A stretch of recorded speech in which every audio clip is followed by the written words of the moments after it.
सहकारी समस्या समाधानका अचूक उपायहरू नेपालको सहकारी क्षेत्रमा देखिएको वर्तमान सङ्कट समाधानका लागि सरकार, नियामक निकाय, सहकारी सञ्चालक र स्वयं बचतकर्ताहरूले चाल्नुपर्ने मुख्य कदमहरू र समाधानका उपायहरू यस प्रकार छन्। 1. शक्तिशाली नियामक निकायको स्थापना, स्ट्रङ रेगुलेटरी अथोरिटी। नेपालका 31,000 भन्दा बढी सहकारीलाई हालको सहकारी विभागले मात्र अनुगमन गर्न सम्भव छैन। त्यसैले दोस्रो तहको नियामक, सेकेन्ड टियर रेगुलेटर वा छुट्टै शक्तिशाली प्राधिकरण गठन गरी कडाइका साथ अनुगमन गर्नुपर्छ। 2. बचत फिर्ताको ग्यारेन्टी र कोषको व्यवस्था। बचत तथा कर्जा सुरक्षण कोष, ब्याङ्कहरूको जस्तै सहकारीका बचतकर्ताको रकम सुरक्षित गर्न बचत तथा कर्जा सुरक्षण कोषलाई तत्काल कार्यान्वयनमा ल्याउनुपर्छ।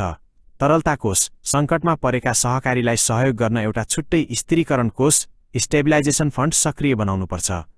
सरकारी शोध भर्ना, समस्याग्रस्त सहकारीका बचतकर्ताहरूको रकम सरकारी कोषबाट फिर्ता दिने र उक्त रकम सहकारीका सञ्चालक, व्यवस्थापक वा सहकारीले लगानी गरेको कर्जा असुल गरी सरकारी कोषमा जम्मा गर्ने व्यवस्था गरेमा सहजै समाधान हुन्छ। 3.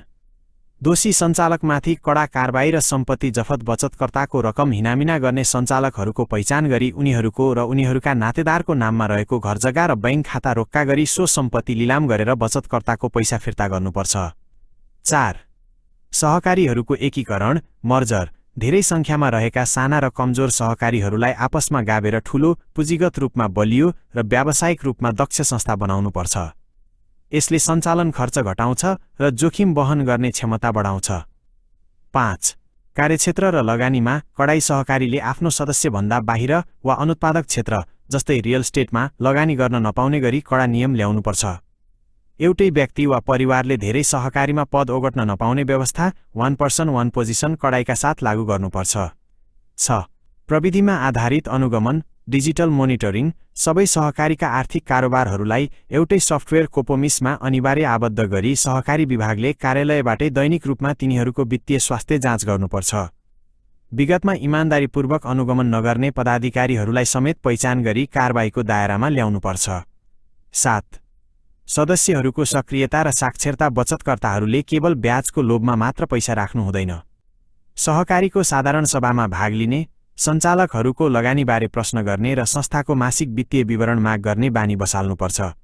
समाधानको लागि तुरुन्त चाल्नुपर्ने कदमहरू, नियामक निकायमा रहेका अल्छी, कामचोर र स्वार्थी कर्मचारीहरूलाई तुरुन्त बर्खास्त गर्ने र योग्य कर्मचारीलाई जिम्मा दिने। हालको नियामक निकायको सट्टा छुट्टै ब्याङ्किङ र सहकारी विज्ञसहितको इमान्दार व्यक्तिहरूको स्वतन्त्र र शक्तिशाली इकाइ गठन गर्ने। पीडित निक्षेपकर्ताहरूको गुनासो लिने प्रभावकारी व्यवस्था गर्ने। बदमासी गर्ने सहकारी सञ्चालकहरूको सम्पत्ति तथा बैंक खाता रोक्का गर्ने। आवश्यक परेमा दोषीलाई थुन्छेक र कडा कानुनी कारबाही गर्ने।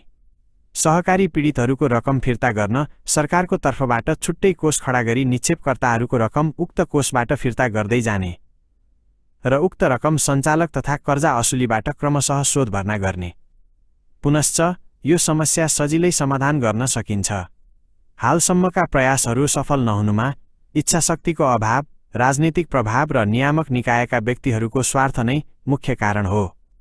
नयाँ सरकारले यो समस्या समाधान गरेमा लाखौं पीडितले राहत पाउनेछन् र सरकारको लोकप्रियता समेत चुलिनेछ।